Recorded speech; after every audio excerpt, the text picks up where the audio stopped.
ગુજરાતના વાલા ભાઈઓ અને બહેનો, મહાત્મા ગાંધી અને સરદાર પટેલની ભૂમિમાં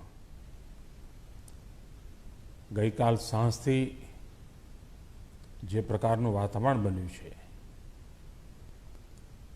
જે રીતે હિંસાનો આશરો લેવામાં આવી રહ્યો છે, આપણે બધા જાણીએ છીએ હિંસાથી ક્યારેય કોઈનું ભલું નથી થવાનું.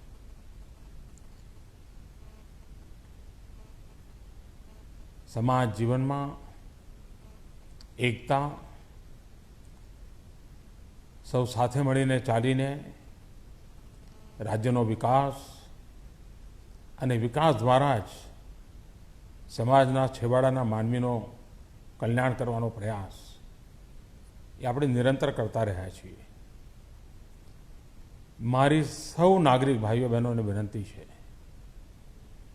કે અત્યારે એક જ મંત્ર હોય આપણો, શાંતિ. દરેક સમસ્યાનો ઉકેલ વાતચીત દ્વારા આવતો જ હોય છે.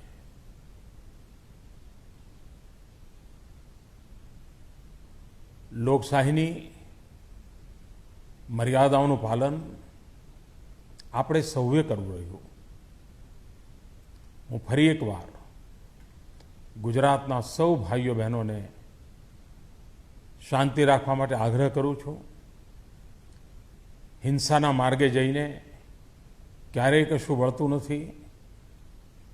આપણે બધા સાથે મળીને વાતચીત દ્વારા સમસ્યાઓના ઉકેલ લાવીએ અને સાથે મળીને ગુજરાતને જે નવી ઊંચાઈઓ પર લઈ જવાનો નિરંતર પ્રયાસ ચાલ્યો છે, એમાં પૂરક બનીએ, પોષક બનીએ.